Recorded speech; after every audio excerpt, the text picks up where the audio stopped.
आज की वीडियो में हम कुछ कॉमन यूज़ किए जाने वाले ऑइंटमेंट्स और क्रीम्स के बारे में बात करेंगे जो कि इंडिया में काफ़ी ज़्यादा इस्तेमाल की जाती हैं और आपको इनके बारे में पता होना चाहिए क्योंकि इनमें से कई सारे ऑइंटमेंट्स और creams as a first aid और इमरजेंसी में वर्क करते हैं। तो यहाँ पर हमने ऐसे क्रीम्स और ऑइंटमेंट्स को लिया है जिनका नाम काफ़ी ज़्यादा आपने सुना होगा और आपके घर पर भी ये सारे क्रीम्स और ऑइंटमेंट्स होने चाहिए। आज का हमारा फर्स्ट क्रीम और ऑइंटमेंट है वेटनोवेट एन क्रीम।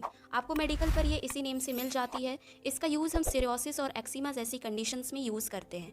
ये एक तरह की खुजली होती है जो कि हमारी बॉडी में आपको इस तरह से देखने को मिलती है और इस मेडिसिन में नियोमाइसिन एंड बीटामिथाजोन पाया जाता है। इसमें बीटामिथाजोन एक स्टेरॉइड का काम करता है और नियोमाइसिन जो कि एक एंटीबायोटिक होती है, ये एंटीबैक्टीरियल का काम करती है, मतलब कि बैक्टीरियल इन्फेक्शंस के ट्रीटमेंट और प्रिवेंशन के लिए यूज़ की जाती है।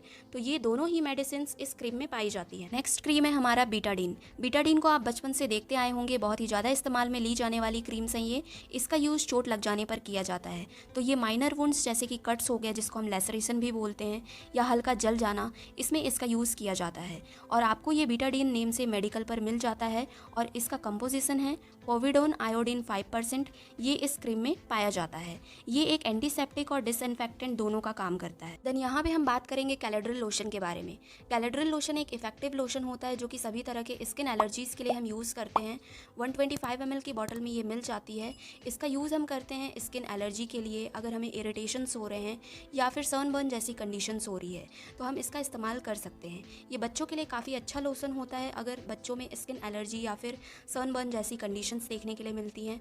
इसमें zinc oxide plus 0.5% iron oxide पाया जाता है। साथ ही साथ इस लोशन में कई बार कुछ साइड इफ़ेक्ट्स भी देखने के लिए मिलते हैं कुछ लोगों में। तो अब हम जान लेते हैं इसके क्या क्या साइड इफ़ेक्ट्स होते हैं। आपको इचिंग हो सकती है, यानी कि खुजली हो सकती है, स्पेशली कुछ एरियाज़ में जैसे फेस हो गया, टंग एंड थ्रोट एरिया हो गया। ट्रबल ब्रीथिंग भी हो सकती है, यानी कि सांस लेने में दिक्कत भी हो सकती है हमें। साथ ही साथ रैशेस भी देखने के लिए मिल सकते हैं स्किन में। इसके बाद आता है हमारा फोर्थ ऑइंटमेंट जो कि है क्वाड्रीडम। इसका भी नाम काफ़ी ज़्यादा सुना होगा आपने। इसका यूज़ हम ईचिंग के लिए करते हैं, एक्जिमा जैसी कंडीशन में करते हैं। एक्जिमा एक ऐसी कंडीशन होती है स्किन की जो कि ड्राई और ईची पैचेस से होती है। साथ ही साथ फंगल इन्फेक्शंस को हम माइकोसिस बोलते हैं। ये ऐसे डिसीज़ होते हैं जो कि फंगस से होते हैं। लाइक एग्जाम्पल रिंगवर्म हो गया। रिंगवर्म में क्या होता है कि ग्रुप होते हैं फंगस के, हमारे नेल्स, हेयर और स्किन के जो सेल्स होते हैं ये वहाँ पे ग्रो करते हैं और इन्फेक्शन क्रिएट करते हैं। उसी इन्फेक्शन को हम बोलते हैं रिंगवर्म। साथ ही साथ कुछ और भी फंगल इन्फेक्शंस होते हैं, लाइक एग्जाम्पल ऑन्कोमाइकोसिस। ऑन्कोमाइकोसिस के इन्फेक्शन में क्या होता है, वहाँ पे भी बहुत सारे फंगस होते हैं और इन्फेक्शन क्रिएट करते हैं हमारे फिंगर्स की नेल्स पे, साथ ही पैर के जो नाखून होते हैं वहाँ पे भी। तो ये कुछ एग्जाम्पल्स हो गए फंगल इन्फेक्शंस के जिनके लिए हम इस क्रीम का यूज़ करते हैं। आपको ये मेडिकल पर इसी नेम से मिल जाती है और इस क्रीम का कंपोजिशन है बीटामिथाजोन, क्लोरेट्रोमाजोल एंड नियोमाइसिन। नियोमाइसिन एक एंटीबायोटिक होता है, क्लोट्रिमाजोल एक एंटीफंगल ड्रग होता है एंड बीटामिथाजोन एक स्टेरॉइड का काम करता है।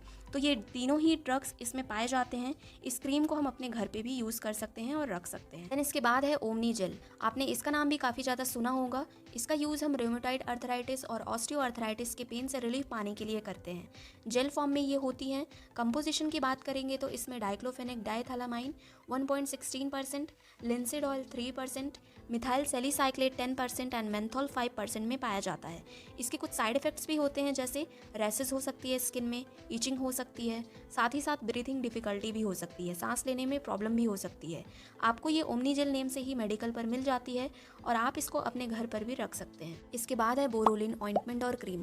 तो ये भी आजकल हर घर में यूज़ की जाती हैं, बहुत ही कॉमन क्रीम होती है जिसको हम यूज़ करते हैं माइनर इन्फेक्शंस के लिए, हल्के फुल्के इन्फेक्शंस के लिए, जैसे कि कोई कट लग जाता है या फिर क्रैक लिप्स का फट जाना या फिर स्किन रफ जब हो जाती है तब हम इसका इस्तेमाल कर सकते हैं।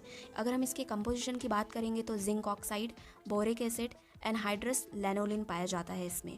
इसका यूज़ हम कई बार सनबर्न में भी करते हैं। ये आपको किराने और मेडिकल पर आसानी से बोरोलिन नेम से मिल जाती है। फिर हम बात करेंगे लुलोकोनाजोल ऑइंटमेंट के बारे में। ये ऑइंटमेंट भी काफ़ी ज़्यादा यूज़ किए जाते हैं। इसका यूज़ हम स्किन इन्फेक्शंस के ट्रीटमेंट के लिए करते हैं, जैसे एथलेट फुट की कंडीशन हो गई। एथलेट फुट को हम टीनिया पैडिस भी बोलते हैं। ये ऐसे इन्फेक्शंस होते हैं जो हमारे पैरों के फिंगर्स के बीच में देखने के लिए मिलते हैं। साथ ही साथ जो जॉक इच की कंडीशन हो गई, इसको हम टीनिया क्रूरिस भी बोलते हैं। ये ऐसे फंगल इन्फेक्शंस होते हैं जो जेनाइटल्स यानी कि प्राइवेट पार्ट्स में देखने के लिए मिलते हैं। इनर थाइस का जो एरिया हो गया हमारा जांग के बीच में, साथ ही बटक्स जिसको हम बैक एरिया भी बोलते हैं, ये तीनों ही जगह पे जॉक इच की कंडीशन देखने के लिए पाई जाती है। साथ ही साथ रिंगवॉर्म जिसको हम दांत खुजली भी बोलते हैं। तो ये सभी फंगल इन्फेक्शंस हो गए जिसके ट्रीटमेंट के लिए ल्यूकोनाजोल ऑइंटमेंट का हम यूज़ करते हैं। अगर हम इसके कंपोजिशन की बात करेंगे तो 1% ल्यूकोनाजोल पाया जाता है एंड साइड इफ़ेक्ट्स होते हैं इसके रैसेस, ब्रीथिंग डिफ़िकल्टी हो सकती है, सांस लेने में प्रॉब्लम हो सकती है एंड स्किन इरिटेशन भी हो सकता है। ये आपको इसी नेम से मेडिकल पर मिल जाता है। देन यहाँ पे हम बात करेंगे लोमेला क्रीम के बारे में। इसका यूज़ हम कई बार मेलास्मा यानी कि हमारे फेस में कुछ इस टाइप का डार्क स्पॉट्स देखने के लिए मिलता है, तो हम इसमें इसका यूज़ कर सकते हैं। अगर हम इसके कंपोजिशन मतलब कि इसमें क्या क्या पाया जाता है उसके बारे में बात करेंगे तो देखेंगे हाइड्रोक्यूनोन, मोमेटाजोन एंड रेटिनोनिन, ये सभी इस क्रीम में आपको देखने को मिलेंगे। मिलाज्मा जैसी कंडीशन पर इसका काफ़ी अच्छा इफेक्ट देखा गया है, आपको ये मेडिकल पर इसी नेम से मिल जाती है। साथ ही साथ इसके कुछ साइड इफ़ेक्ट्स भी होते हैं, जैसे कुछ एलर्जिक रिएक्शंस हो सकती है हमारी बॉडी में या फिर किसी भी पार्ट्स ऑफ बॉडी में, एक्ने हो सकता है, मुहासे हो सकते हैं, हमारा बॉडी टेम्परेचर एबनॉर्मल तरीके से लो हो सकता है, साथ ही साथ एंजाइटी भी हो सकती है, घबराहट हो सकती है। देन यहाँ पर है बर्नॉल क्रीम। नेम से पता चल गया होगा आपको कि ये बर्न यानी कि अगर हम जल जाते हैं तो इसे हम वहाँ पे इस्तेमाल कर सकते हैं। स्पेशली जो फर्स्ट डिग्री और सेकेंड डिग्री का बर्न होता है उसमें ये काफ़ी हेल्पफुल होता है। इसमें कई सारे मेडिसिन पाए जाते हैं जैसे अमीनाक्राइन HCl एंड सिट्रामाइड, जो कि हेल्प करता है बर्निंग सेंसेशन को कम करने के लिए। और ये बर्न के लिए फर्स्ट एड मेडिसिन है, तो इसे आपको अपने घर पर इमरजेंसी के लिए रखना चाहिए। साथ ही ये क्रीम हमें इंसेक्ट बाइट, अगर कुछ कीड़े काट देते हैं या फिर इन्फेक्शन से बचने के लिए या फिर जले हुए एरिया में ठंडक पहुंचाने का काम करती है।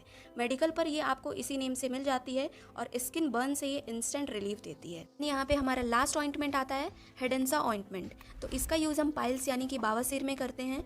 पाइल्स को ठीक तो नहीं करता है ये, पर अगर हमें पेन हो रहा होता है तो ये उसमें नमनेस और कूलिंग सेंसेशन फील करवाता है, जिससे हमें आराम हो जाता है। अगर हम बात करेंगे इसके कंपोजिशन की कि इसमें क्या क्या पाए जाते हैं, तो लिग्नोकेन, मेंथॉल एंड थाइमोल पाया जाता है इसमें, जिसमें से लिग्नोकेन एक एनेस्थेटिक का काम करता है जो कि उस एरिया को नम कर देता है यानी कि सुन्न कर देता है। तो इसका यूज़ हम इस कंडीशन में कर सकते हैं और आपको ये हेडेंसा नाम से ही मेडिकल पर आसानी से मिल सकती है।